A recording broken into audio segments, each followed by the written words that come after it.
Today is November 4th, election day, of course, Tuesday. I'd like to call the council of this date to order. Four, please. Goddard, Leff, here, Wyatt, Here. Olson, Here. Matula, Here. Gambino, Here. Gary. Here.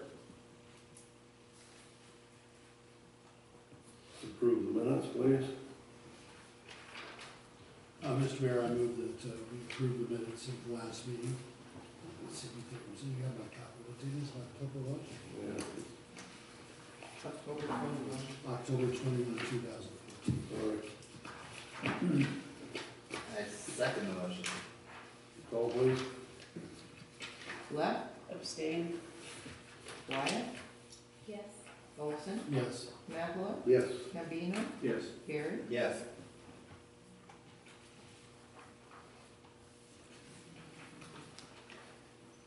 On the special orders. Oh, I did it again, didn't I? I was looking at this ODF and everything. Accounts payable. I move that we approve accounts payable as presented. Second. Call. I just have a question. What is was it a man lift clean, that meant to clean the gutters, right? Yeah, we had I didn't see city the- building, it was a, Okay, yeah, it's like a four-wheel drive. the man lift thing. Man. I'm just curious what it means. Sorry. Sure. Call, please. Wyatt, Yes. Olson, Yes. Matula, Yes. Gambino, Yes. Gary. Yes. Leff, Yes. Now on the special orders. ODF and W. Stacy Gallagher, placement of rain reserve harvest restriction signs in Depot Bay. How are you? Thanks for having me here. So I've been working on the harvest restriction signs for both the Otter Rock and the Cascade Head Rain Reserve. I have some handouts, some of you, some of these. And I didn't make enough, sorry. I'm gonna share mine. Share. Thank you. So I've been working with NSAT and worked with them to get feedback on these. And I would like to put 2 near the boat ramp and 2 on the other side of the dock. As a placement, I cited the back room as that's definitely ODFW property. We can stick them to the bathroom, no problems. It would be better placement, as was suggested by the harbor master and NSAT, to put them closer to the actual boat ramp. We would need to put in a post or something to do that. I'm happy to help fund that, but would need some assistance from you guys about exact placement and what kind of way you want to secure it through our lovely Oregon winters to put it permanently there. And on the other side of the dock, whatever is the best placement for them. The actual signs themselves will be 24 wide by 30 inches. Yes. Are they metal or plastic? They are actually a polycarbonate. The material is called Rhino. It's specially formulated to reduce and resist vandalism, and because you can buff it out, and they're sturdy and built to weather, hopefully the elements. It's the common material used for most of like the interpretive signs and park signage that you see out there. They're a 1/4 inch thick, so for most places they won't need any sort of backing or anything, and they should be pretty stable. But the company suggested there's a whole slew of instructions for how to best mount it for ultimate, staying power. So we can address that however best fits with the city's needs. So I just wanted to make sure you guys were all aware of the signs themselves, and then ask if you guys had any particular preference of where near the boat ramp, and if you wanted to work together on that, or if I should work with NSAT or the harbor master, or how best to proceed with physically placing them in.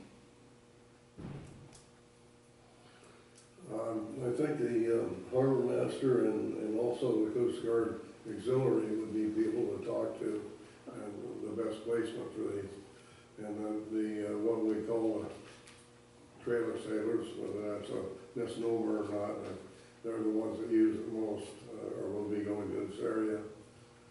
And the skippers in the harbor pretty much know what this is anyway. Mm-hmm. Yeah, this is just for people outside and just to have official signage up there that Yeah. OSP recommends. I think there was, can I say? Yes, sir.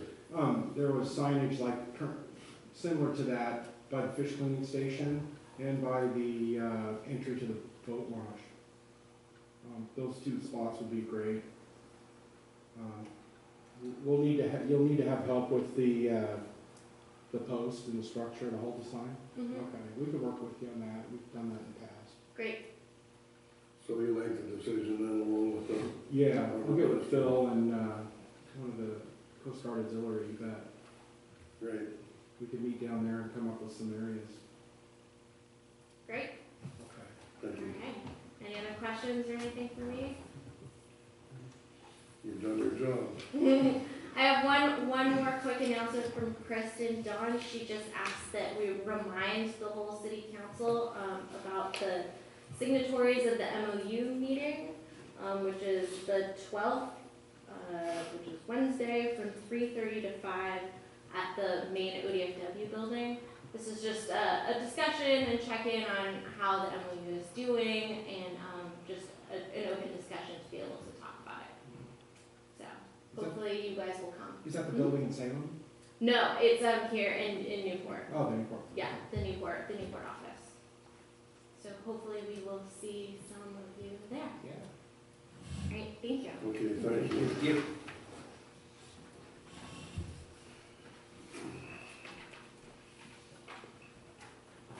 Reports of officers, boards, and standing committees. What do we have on that, please? Doesn't appear to be.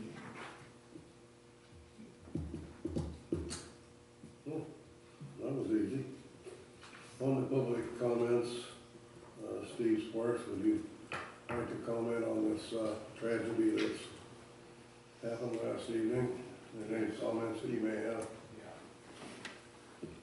Steve Sparks, 228 Southwest Nesting Lake, Depot Bay. I can get that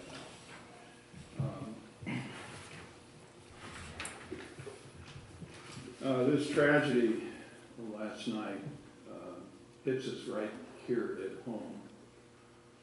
In fact, the entire country is grieving over it. Little London McCabe was 6 years old and unfortunately lived in a very toxic and family with lots of personal challenges, and his mother threw him off the bridge last night, Yukon Bridge, and it became national news. So this kind of a tragedy, although as folks mourn all over the country, it becomes national news, it hits us right here in our town.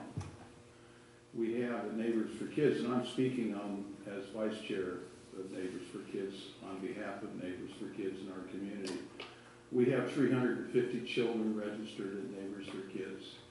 So many of them are beautiful, beautiful 6-year-old, 7-year-old, 4, they're just all ages, but they're all beautiful children, and some of them have challenges.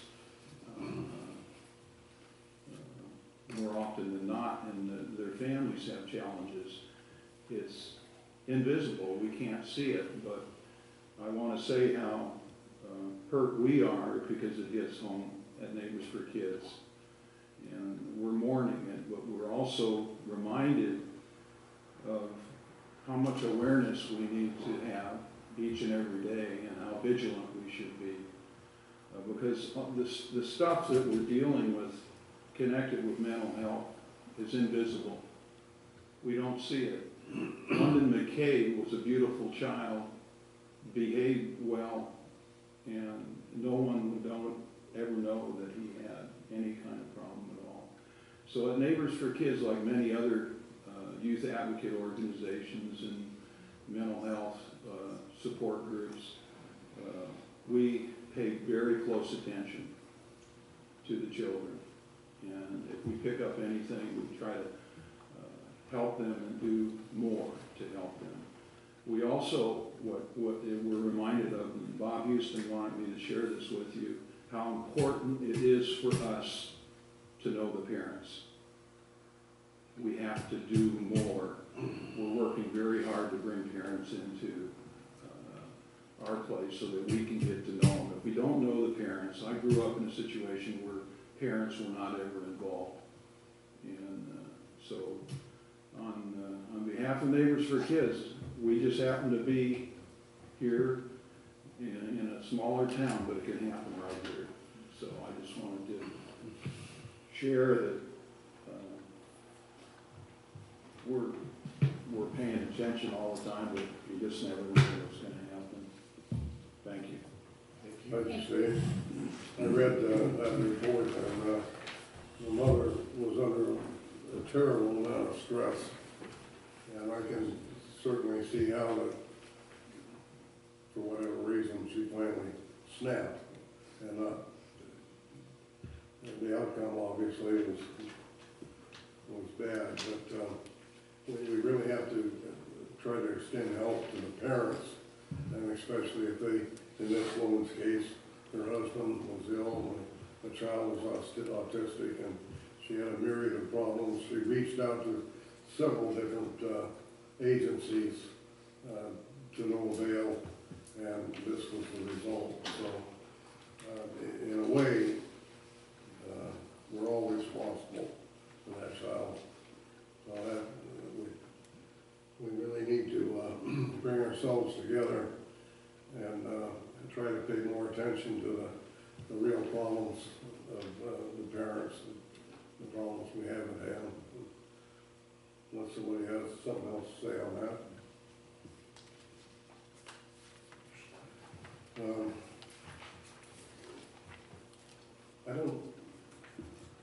I don't really know what kind of a motion or anything we could make to try to get involved in this more. Or, is there anything that you have in mind, Curry, that might? I don't, I'm sorry. Possibly we could get more involved with the people that are involved in the,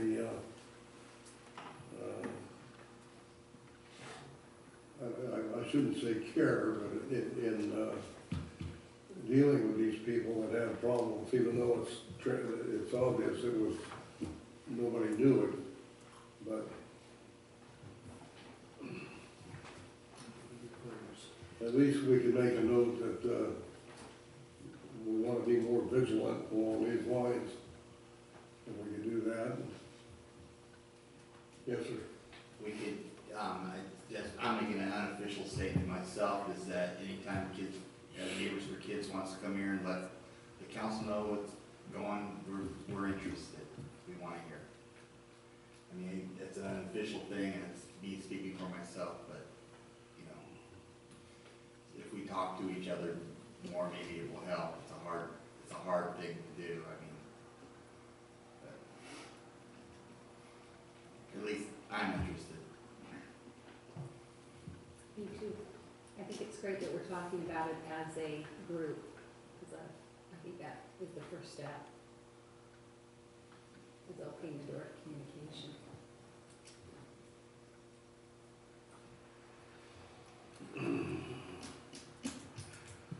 It seems to me that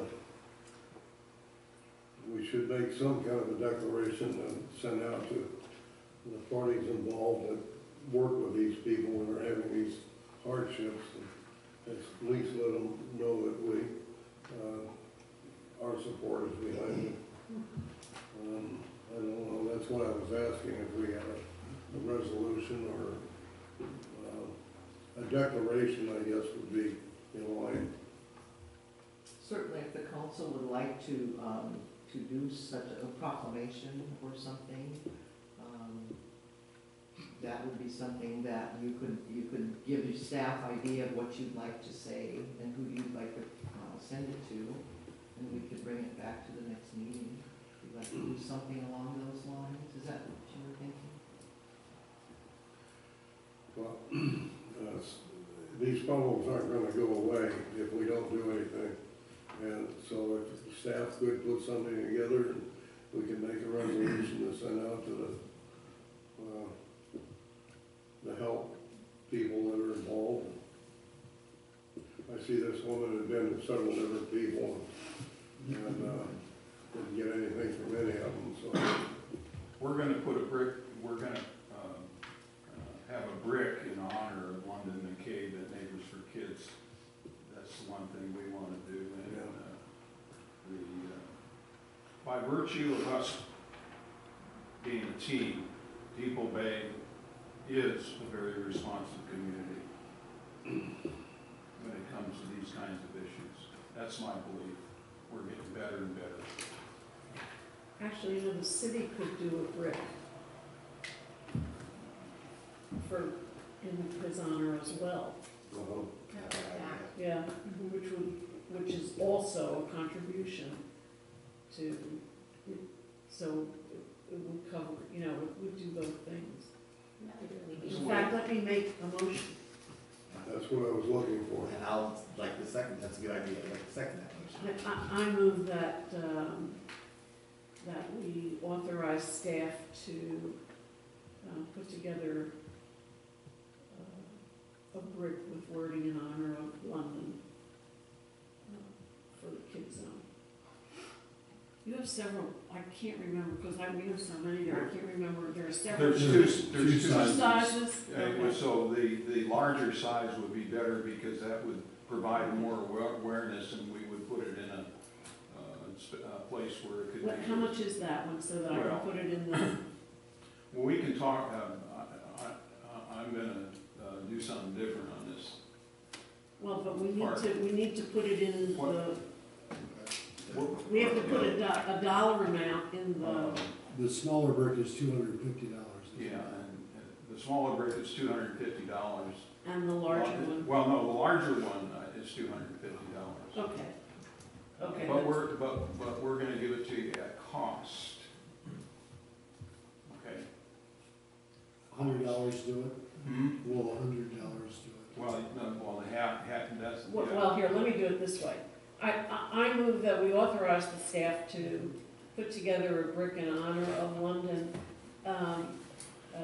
not to exceed $250.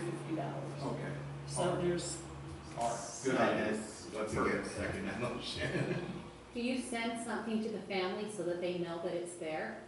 Yeah, well, we would do a PSA, we Okay. might do a PSA at Neighbors for Kids on our own, announcing that we've placed the city as well as Neighbors for Kids have placed a plaque in honor of London McCabe.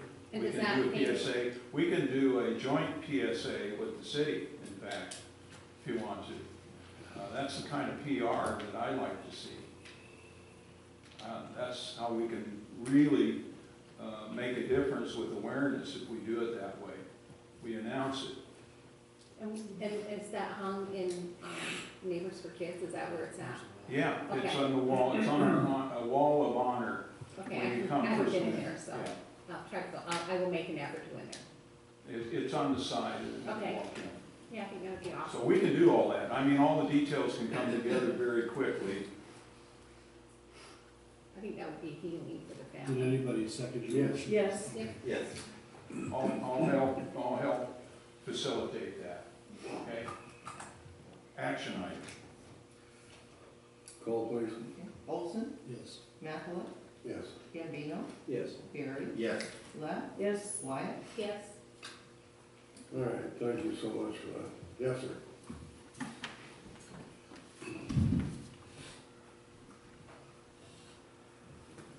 John O'Brien, 270 Bensel Avenue, Depot Bay. One of my prior lives, I spent 17 years working with Child Protective Services in San Bernardino County, California.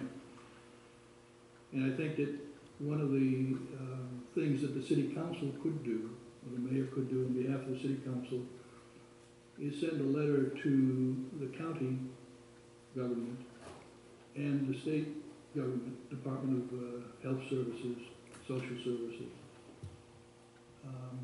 And maybe, well, let's just do it that way. To encourage them to increase the monies that they spend on behalf of people who need this help and who do not get it. And I would be glad to work with Perry on wording with that if the council wishes. That's a good idea. Yeah. I can advocate for that. Gotcha. So moved. So seconded. Thank you. Thank you.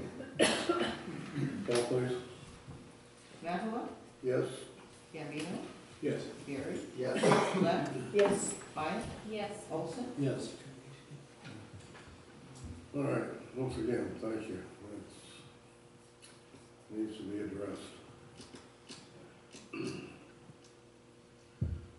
Let's see. Do we have any more public comments? All right, moving on. Unfinished business.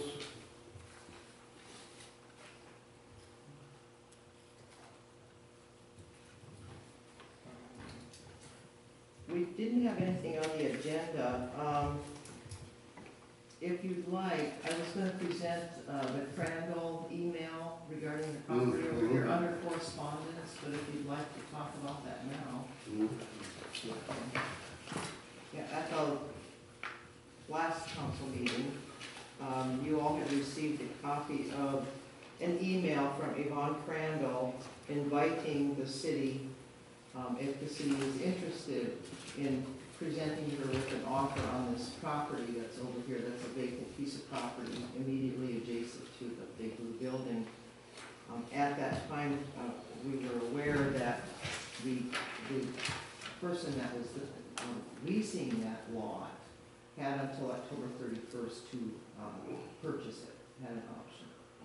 And so just earlier today, received confirmation from the property owner that the lessee did not purchase that property. So it is available if the city council would like to proceed with looking into purchasing that piece. I would ask the council if you're, number one, if you're interested in pursuing it, because the balance available, if you would like to assign a couple of people to negotiate with the property owners. And through that, a couple of people could meet with the property owners, talk about price, et cetera, those people can report back to the council in executive session, work through negotiations. Fine, let's set up a couple of people to do that negotiating, and then you can contact the property owner. We'll go from there. I'd like to jump in on that too. Well, I don't mean to be a Debbie Downer, but shouldn't it, because I mean, we've set a budget for the year, and I don't know if we have, I mean, We do have a budget line item for land acquisition. do we? Okay, yeah, that's like. How much money Yeah, is that's there what- in that line item? I'm not sure right off the top of my head, I'm sorry. Yeah, but we do have a budget line item. Well, so I guess really the first question is, does the council actually want to pursue this? That's the first question for the council. Yes, sir. I think we definitely want to pursue it for all the things we're thinking of, mostly in support of the harbor. Both additional parking for the trailer fleet, possible access from that harbor directly down to the harbor. And or fish, boat wash station. So then maybe the first step is for someone to review the budget with staff, to see what kind of monies are in the line item and what other kind of monies might be redirected if the negotiation comes up with a price different from that. I also was talking to Brady about this, was it last week? I think so. The piece of property we're talking about is right next to the CVS sign and adjacent to that building that has all the driftwood in it. And so that lot, it goes between Shell Avenue and 101. And I made the suggestion to Brady that we have an ad hoc committee to actually go out there and walk that property, take a look at it.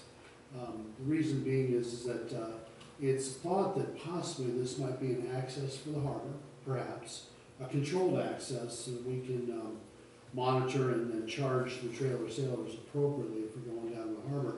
But my question to Brady, and I don't know how we're gonna answer this, is that property in itself large enough to do what we want it to do? Can a boat and a trailer get in and out of there easily both ways? Is the services that we need for that, a wash station, so to speak, or say a ticket booth, are the services there already, or do we have to provide services? The reason I'm bringing this up is I just don't want us to engage spending a lot of time and a lot of money on something when we go to find out that it really doesn't fit our purposes. That's my feedback on it. I think we should go and look at this thing and walk it. Yeah, it's close to 100 by 200, right in that room. Just ballpark guess about the size of it. So, and it is commercial zone, and yeah, you could probably create an egress and egress through both sides. So. You don't think there's a problem there at all? I just want to dot our i's and t's, make sure it's all right. Right. Before we go approach the owner, say we want to buy it. Well, that being said too, Counselor, we have to find out what the owner is thinking of price-wise, Yeah, because we don't know whether we could even approach that number. I So understand. that's where we have to start there. I guess I'm just cautioning a little exploratory. Yeah, well, later on, when we find out what the asking price is, and whether or not our budget will stand it, and so we have to start, in my mind, there, and then proceed. It's a good idea to get a small committee together and do some research on it.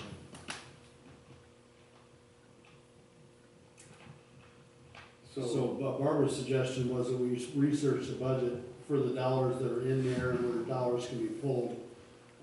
I think that's a very good idea, and also, I guess, with your comment, we need to find out what these people have a ballpark idea on it. Right. I mean, we know what the tax roll says, but we don't know what they want for it. It's two different things.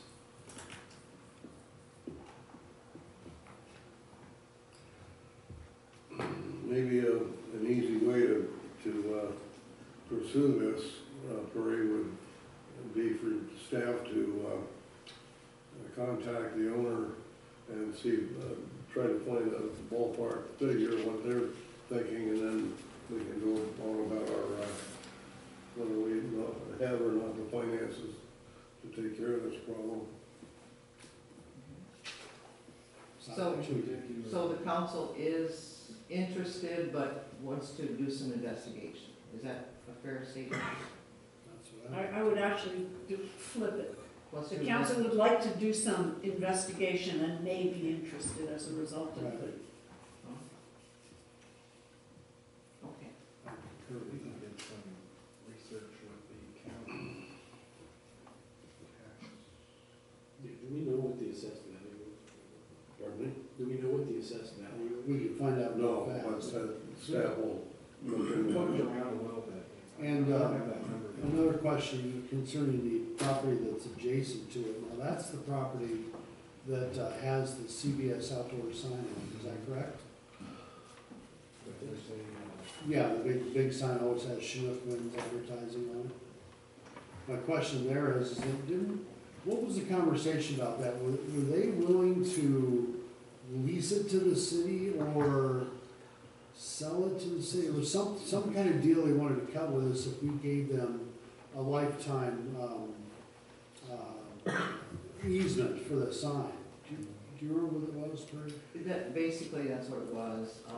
We haven't heard from the CBS company for quite some time, but that was what was being discussed at the time. Would the city be interested in buying that piece, which is next door to this lot?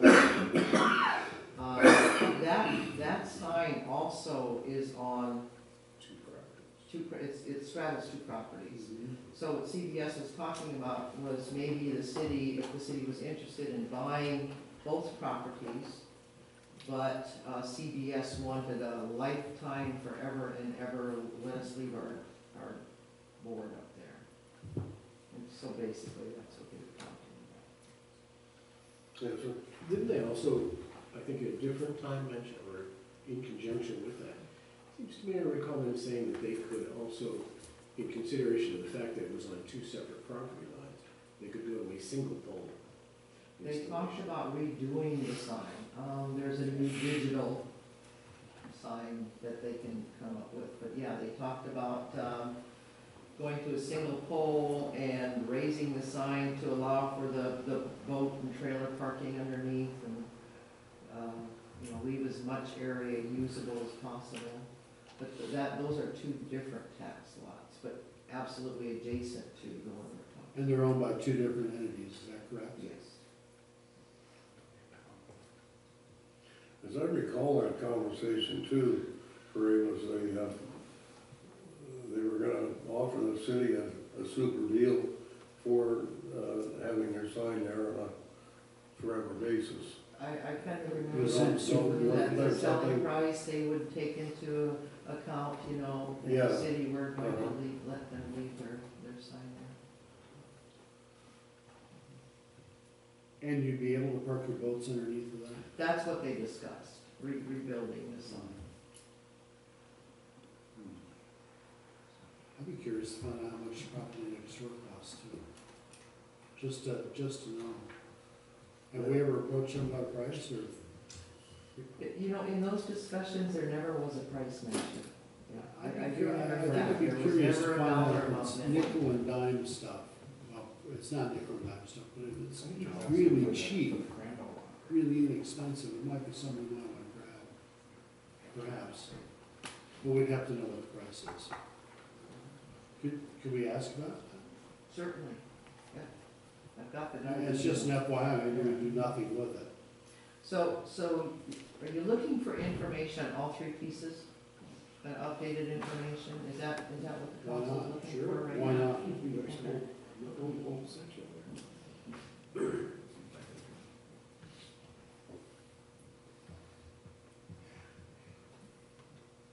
Okay. What we'll do is pull together information on, I've heard assessed values, asking prices, and were you going to, kind of walk the property? I think we should. I think we should go look at it. I'd like to. I'd like to be part of that. So I maybe had that's a to- committee of two right there. I had actually suggested with Brady that perhaps once we have, what's the gentleman's name from Civil West? No, it's not Civil Garrett. West. Is he the one we might have walk it with us, or are we talking about the guy that's gonna do the engineering for the harbor? That's what we're talking about. I don't know if We haven't talked to Civil West regarding this particular. Yeah, because they're something different. They're the sewer people, right? Yeah, they're doing some, small park for us also, by Whale Park. We're gonna do a little view lot there, he's engineering that, surveying that. We're working with, Larry Lewis and myself, and Curry are working with Civil West, to get that underway. But, nothing as far as up here at all. But, we could, I don't mind going out there with, or one of our crewmen's really good with a pin locator. We can get the lot on the map, get it on a piece of paper and go over there and have Larry help us about where the last survey was and really figure out the width of it and get a We pretty should good take- idea I think we should take. by an on-site visit. We can set that up, can't we? Yeah. Just do something. Right, so, I guess I could do a little checking, and if someone else wants to join me in, Yeah. researching that, it's fine, or I could just have the crew and myself do some, checking, and, if the property owner doesn't mind us going over there and measuring, and, Well, then why don't you go ahead and survey the situation and get back to us? okay, I'll do that. So by next meeting, I could maybe get some info and, find out feasible, and I'll talk to the owner in the meantime. Okay. Okay, new business, engineering services, you have something on the water rights? Yeah. So, some of the water rights we have, and it kind of came up again, it's quite important. Now, there's a letter that was wrote, Civil West I hired to do some, give us some help with the current water right extension, and it kind of explains in the letter that he's kind of a typo. We actually have 10 water rights throughout Depot Bay, scattered from North Depot Bay Creek through Center Creek, through South Creek, all the way down to Rocky Creek. We also have 2 working wells, and they produce 50 to 100 gallons a minute, and those are just south of, well, actually between the entryway to Little Well Cove, there's one just to the north and one just to the south. And they're tucked right about on the property line of Little Well Cove, and it's a pretty good water source, but it's emergency use only, and it's set up so we could turn the well pumps on and direct that right into the city water supply if we have to. But we've never had to since they've been installed in the early 80s. They've never had to utilize those wells. Especially since we've been able to get Rocky Creek intake installed and the line carrying raw water back to our reservoir. So since Rocky Creek's been so vital for our summer use that we've never had to use the wells. So one of the issues is Rocky Creek needs to have an extension. It's kind of the last paragraph on here. The new water rights are very difficult to get, and the city of Depot Bay has vulnerable assets. It's existing water rights that should be protected for the future. Since the fish conditions recommended by ODFW could significantly impair the city's ability to use more water under its permits, it is important to review and revise the pending permit extension applications in a strategic manner to protect these rights, and to consider the impacts of the proposed ODFW conditions and work with ODFW to explore alternative solutions. So it's important that we extend it and then make sure that we have it for the future. And there's some tricky parts of the permit extensions, and that's why Civil West is they're reaching out to another company too that's helped them in the past. And I think it's a very good idea I just went ahead and ordered the first task. There's 2 tasks involved, and we've gone ahead and gone forward with task 1, and task 2 we're going to work on at a later date. And so that's kind of where we're at on that. So we really don't have to worry at this point. It's being taken care of, and I guess I will keep the council in tune of what's going on as we move forward with it. Okay. Any questions or? So if we don't use it, we lose it, is that what that's what this Well, if we, it says? well, yeah, we use it regardless. I mean, we have to use it to have it exactly, which we do. We really utilize Rocky more so than South Creek. South Creek is more of an emergency backup. We do use the pump, and we make sure we can use it, but we don't use it on a regular basis by any means. And that intake is in the park, but it's just there for emergency.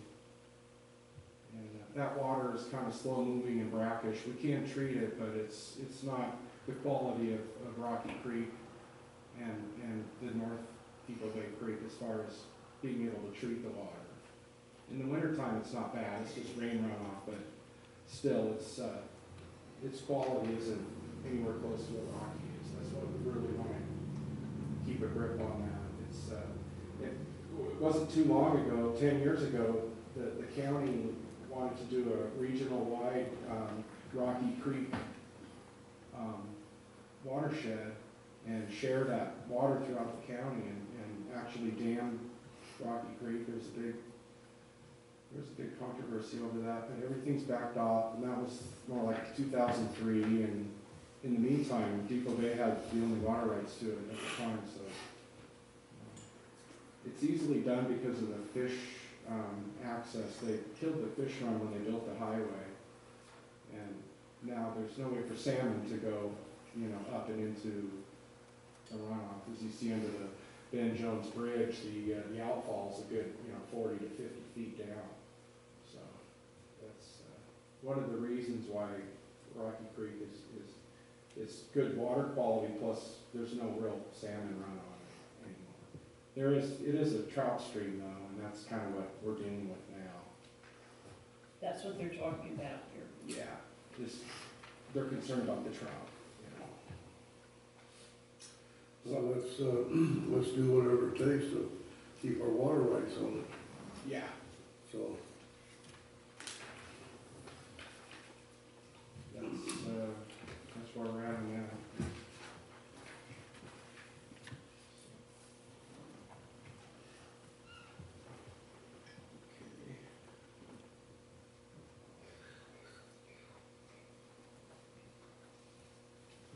I guess we can, that's about it, that's all I have on the water rights.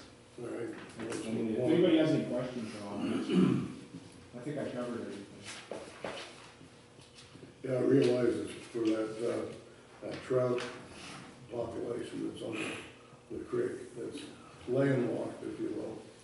Right. So, great, keep us informed on that so we don't lose those rights. Yeah, absolutely. On to item B, reclassification of Neighbors for Kids, NFK funding. I'll start this one out. Currently, NFK a donation is made or has been made this last year from the city to NFK. It came from the, what are they called, the unused funds? Unappropriated. Unappropriated funds. And considering the importance of NFK, and also it's a fledgling campus for the Central Community College, Oregon Coast Community College. I think it's pretty important that the city stands behind one of its finer institutions. And what I was thinking is that instead of coming out of that funding balance, that we set up a new line in the budget. However, Perry works through the details because she's been looking into this for me, that it's a educational technology line. In other words, it's a regularly funded or non-funded item at the discretion of both the budget committee and the city council. It just is not coming out of those unappropriated funds. What would it come out of? It's online.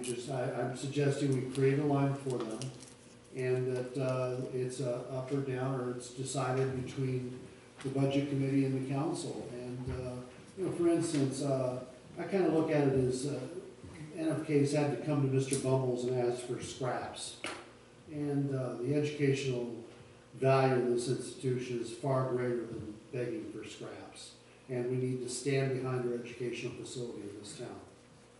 And I think this is one way moving forward. We can say with certainty that the city is behind NFK.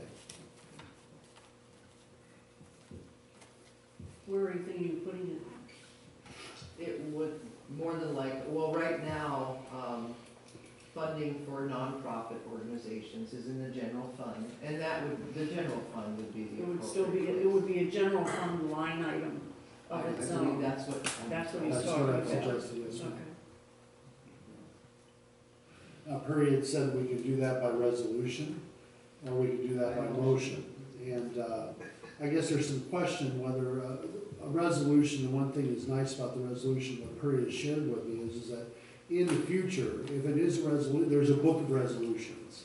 And so one need just go back to the resolution book to look it up, as opposed to going through all the different city council meeting minutes to find that one time that the city council said, hey, we want to change the way we fund this organization. So Perry said that she would look into it if we decide that this is something we would fund.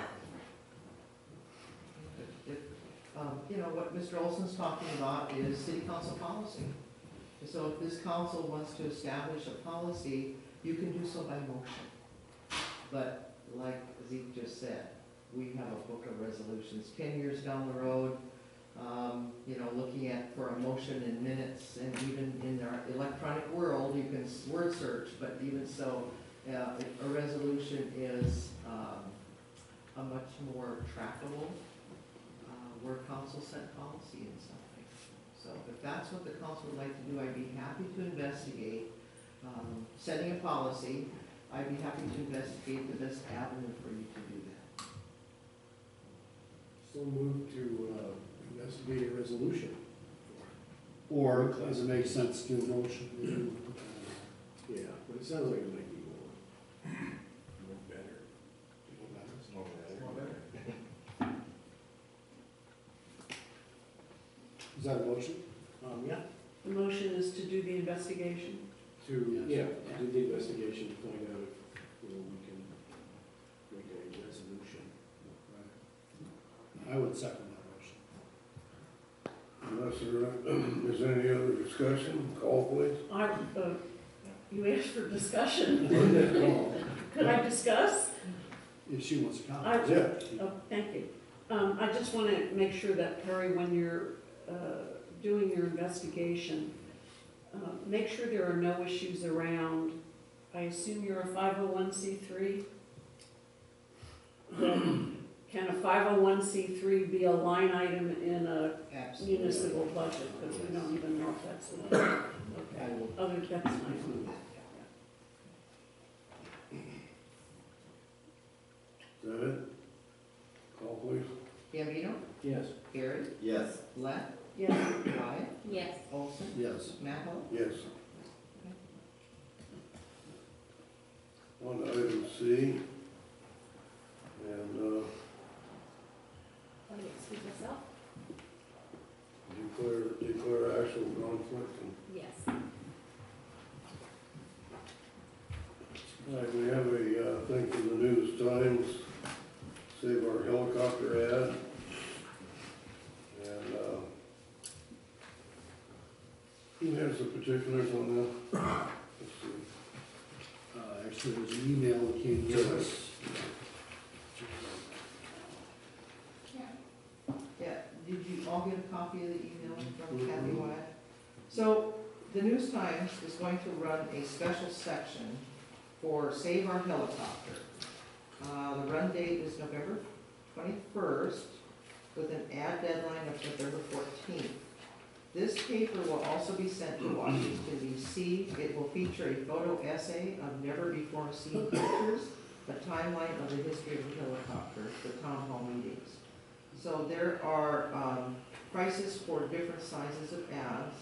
1/8 page is $129. 1/4 page, $199. A half a page, $349. Full page, $599, and the back page full color, $799. And this is presented for your consideration if the city of Depot Bay would like to include an ad for the city in that publication.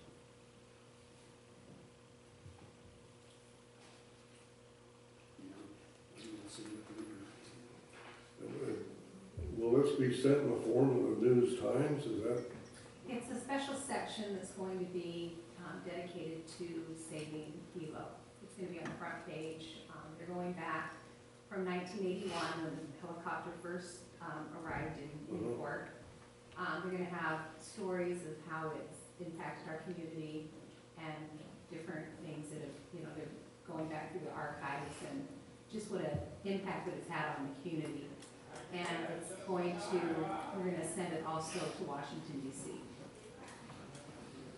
Our other municipalities and our advertising with this, Kathy. Yes. So the ad is, in other words, if we were to purchase an ad, it is specific to how Depot Bay feels about this? Absolutely. Is that, Mhm. okay. What saying you would want to put, you know, Depot Bay supports Hilo, or thank you for your service, or whatever you would want your ad to say. And these ads will be sent to the senators and congressmen alike singularly, or? No, sir, it's going to be a regular section in the newspaper. The front page will be, you know, save Hilo, and, you know, what they're thinking is they're gonna have the helicopter pictures, essays, different stories. The ads will support, the newspaper for, you know, publishing the story. And then, so everybody that supports it will be there, and then on the back side of the paper, it will say, thank you for your support, people, except, you know, everybody that's participated.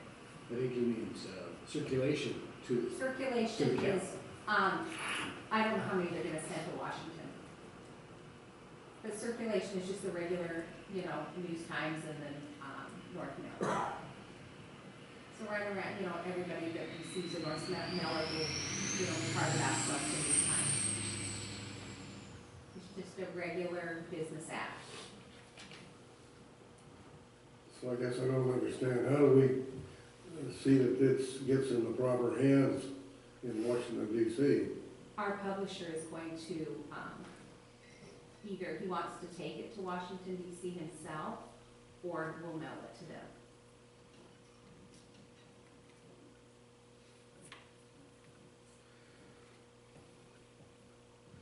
Well, it's good information, and it does need to be distributed to the powers that be. So, anybody else have some other discussion on this? Other than size, if we're gonna do it, I guess that would be a consideration, wouldn't it? yeah. Do we have any examples of other outlying areas such as Newport and what they're doing? How big, or if they're doing it at all? It just depends on, like, the Port of Newport is going to be a major sponsor, of course, because they're, you know, they're gonna have the back page. I have ads in, you know, small, like, Wyndham purchase to half page.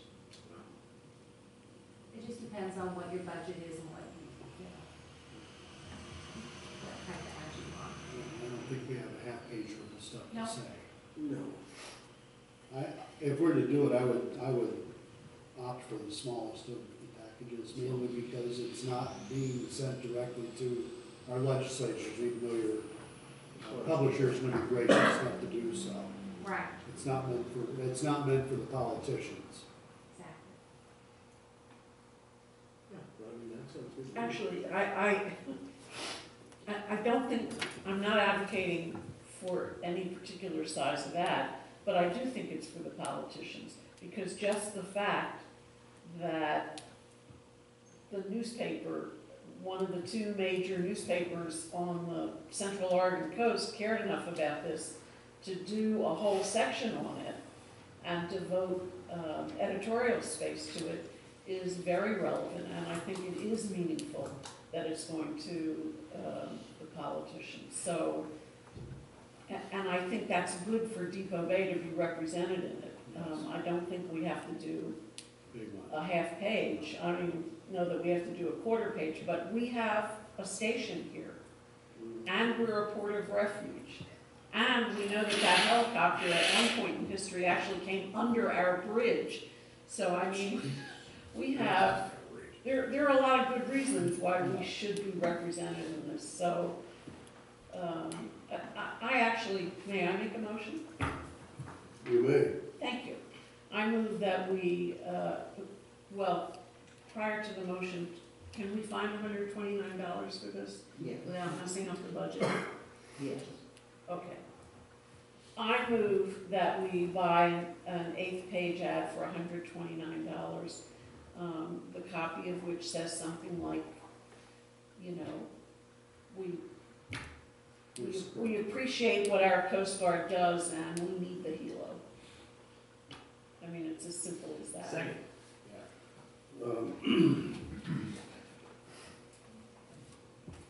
Because it does feature a photo essay of never before seen pictures, plus a timeline of the helicopter in the town hall meetings. I would ask you to enlarge that to the quarter page.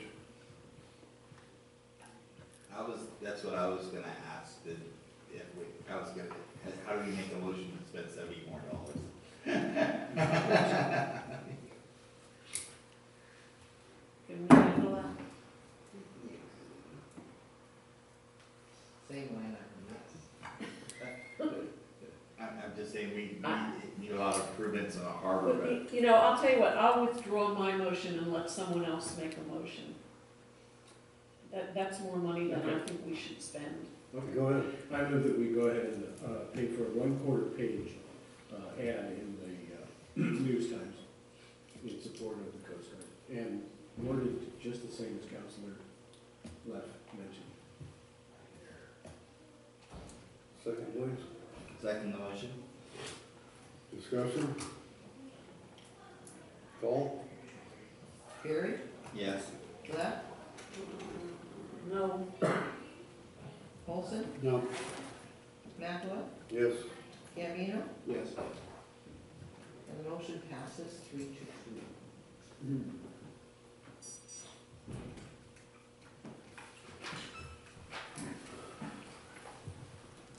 All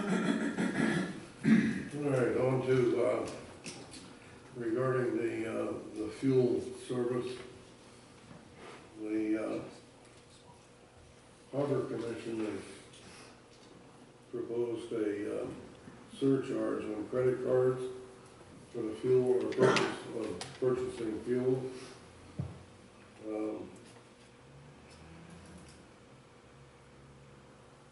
Would you explain that to your best of, the best of your ability, what is involved? I wasn't at the harbor meeting, but the mayor and I talked about this, when the harbor commission discussed having a charge on credit card transactions.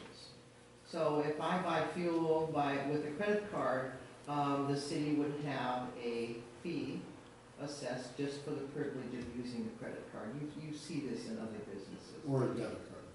Or debit card, yes. It can be a percent, I think it can be a fixed fee. So the only thing that I would really advise you, I don't believe if you're going to have, if the city's gonna have a charge for using credit cards to pay for city services, I don't believe you can segregate one customer, the buyers of the fuel. There's gonna be a surcharge on credit card transactions. It will apply to all credit card transactions. What do people pay for with credit cards with the city? Everything that you can pay for with cash or check. Business licenses, water sewer bills, fuel, mortgage, like I say, people use their credit card. So you can't segregate one, only the buyers of fuel will have the charge. It will be assessed against all transactions. I'd be happy to do research and bring back to you whether it can be a percent or a flat fee, how it could be structured, if you'd like.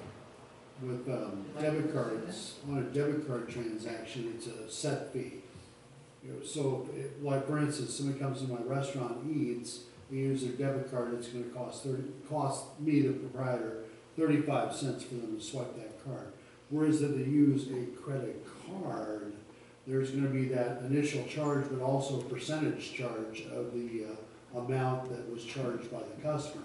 So you're gonna, as you consider this, you've got a problem to separate debits from credits, because they're transacted differently over the ACH.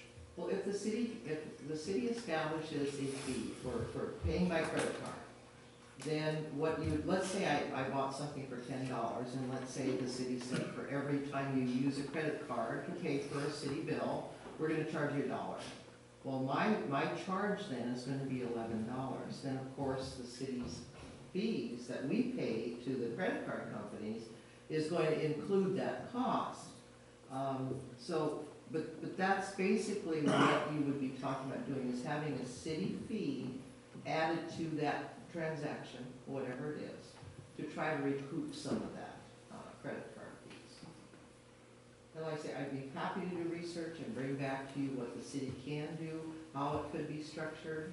I'm sure there's some kind of limit on what it What can about be. offering a discount for paying cash instead? I don't know if we can do that. Okay. Honestly, I don't know if we can do that. I can look into that. I'd look at that, because I know that you're gonna have two different items, you have debit and you have credit. And sometimes they look the same when you're presented these cards. I said, be happy to do research and bring it back for your consideration. And look into that, Would you do that? absolutely. My understanding of a debit check or cash was all the same, there was no charge for it. There's a charge for debits. For Yeah, debit but service. the fees are different between debit and That's credit right. All right, transactions. well, if you'd research that, I will do that. research. All right, any more discussion on that?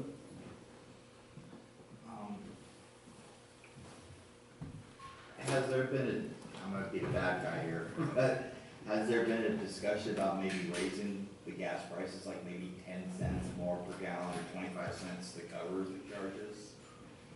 I'm just saying, Well, then we're still gonna run into the problem, though, that Curry was saying, that if we're gonna assess that fee down there, we have to do the same with all the water and sewer bills and all that too. yeah, and that's what I'm saying, no, that's what I'm saying, instead of doing a credit card surcharge about maybe, since it's just about the harbor, about maybe like Raise just the a price per gallon. per gallon, because that's what private gas stations do. They put that, they're not paying that cost, they're passing it on to us. And I'm just saying, I'm just thinking of a lot of elderly people that, have our fixed incomes and they're paying with their debit cards for, Right. just an idea. Maybe we should just have you look, like we've said, and see what it says, and then we can debate it. But you're right about that. You're right about that, Bruce. Because a private entity would just, I mean, I think, being a customer coming to the counter to pay my electric bill, I'm gonna say, you're charging me what for paying with a credit card? I can see that happening. Yes, sir. So I'm gathering from at least two now, but I'd like to hear from everybody. I am of the feeling that we definitely don't want to do this if it's going to affect, as Perry said, if we would have to use it for everything that a citizen uses to pay, water bill or whatever it is, electric, whatever. I don't think we want to do that. Correct. I will absolutely get our attorney's opinion on that, but I've never seen where we can have a fee like this and segregate out one type of customer. I haven't seen it, but I will confirm that for you. That'll be part of the research. Well, great. I'm sure the Harbor Commission had good intentions in this, so if we could do that, that'd be great. It means about 3% of the city is what it means. Okay. Another Harbor Commission concern on item E is the seawall has been slowly but surely settling.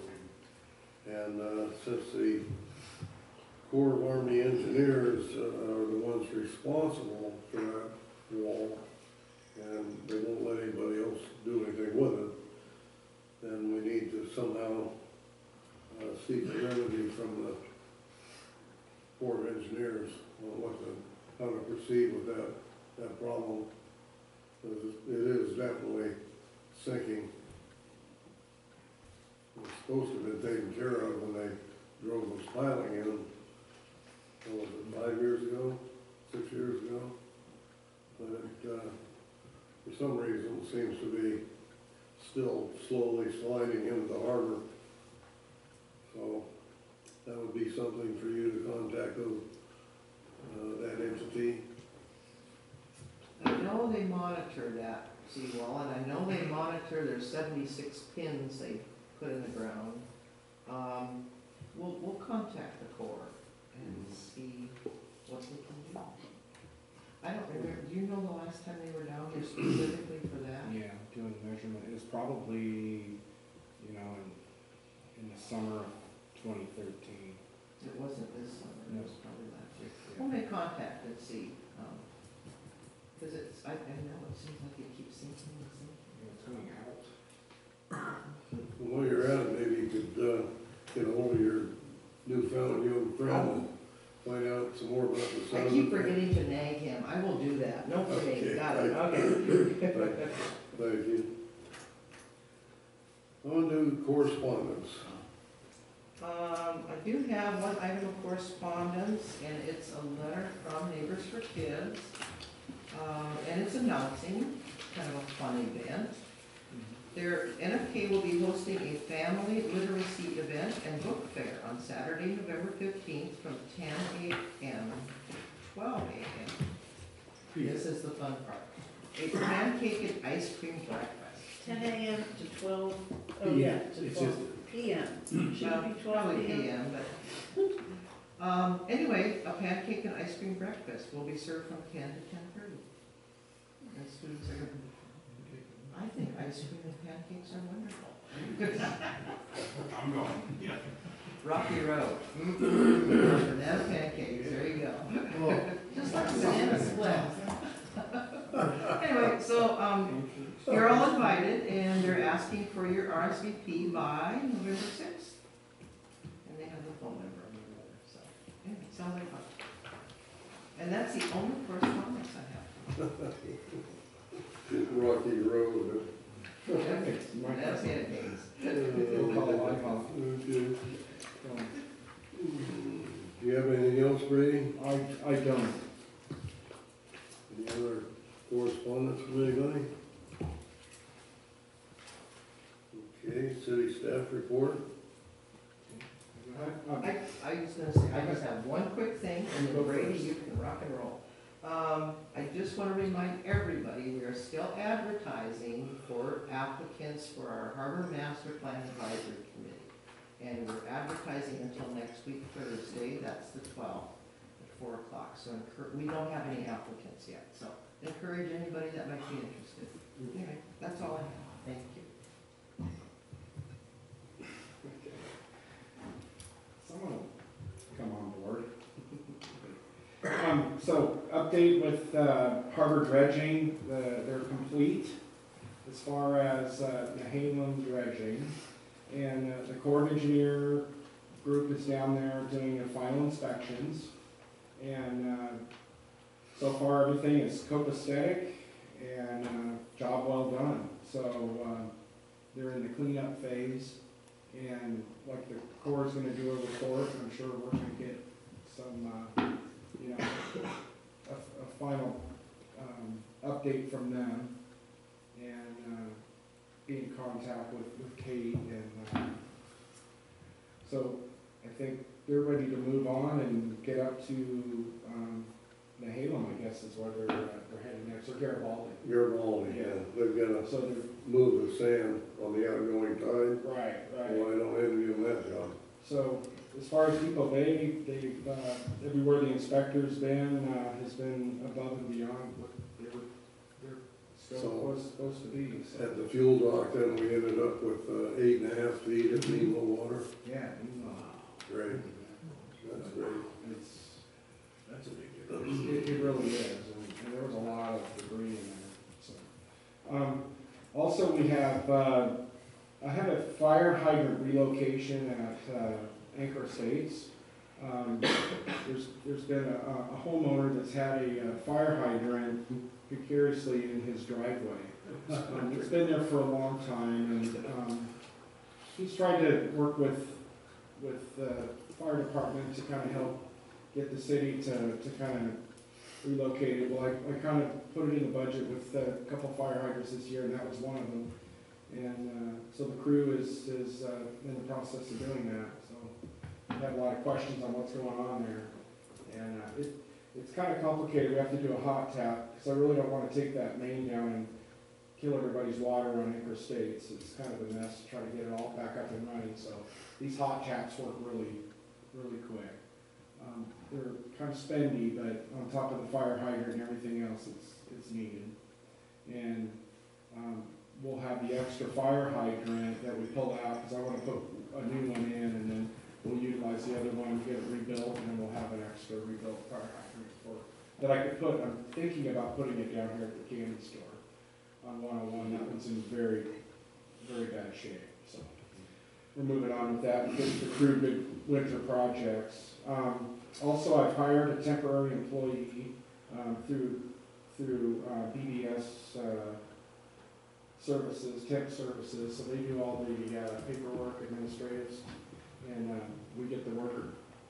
I've hired him for $11 an hour, and he's a good guy. He actually ran crews for the, county work crew, and, he's licensed deputy, so, he needs some work, and he's a good hard worker, and he's done a lot of the nature trail work, and is familiar with Depot Bay and our crew, so I think he's gonna fit in really good.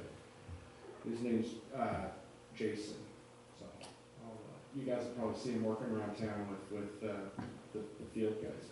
Yeah. And then,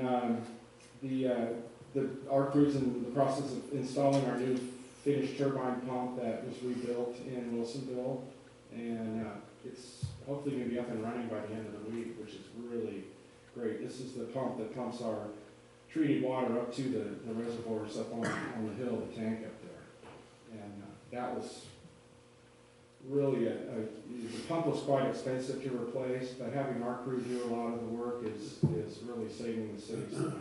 So it's good to have good, talented mechanical guys.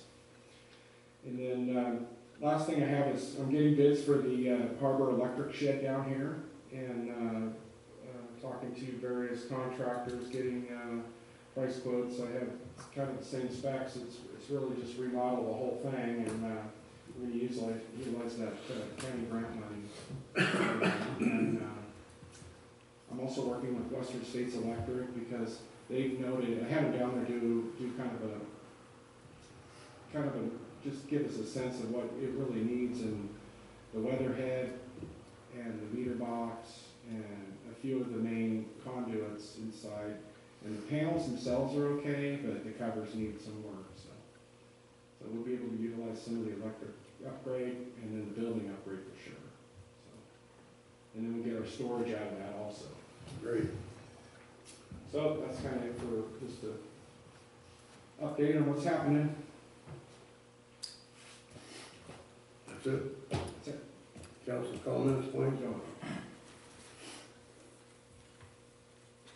I have one Okay.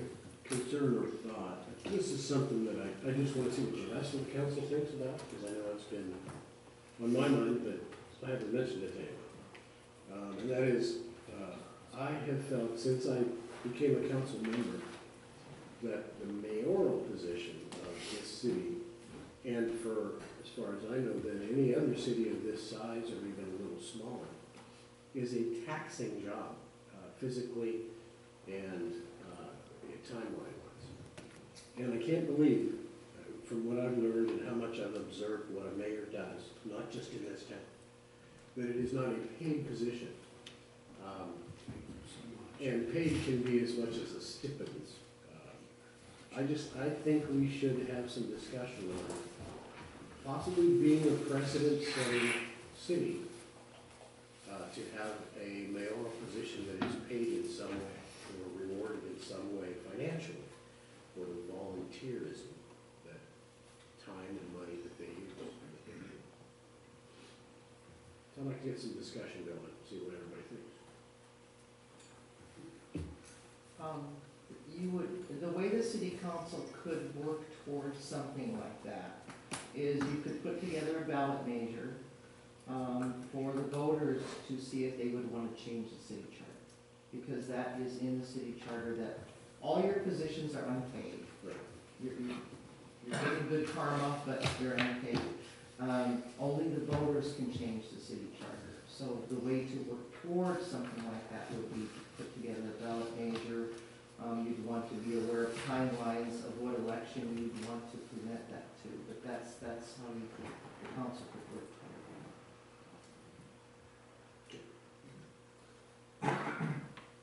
Thank you. Any other council comments? No? Oh, seat 16, we're adjourned.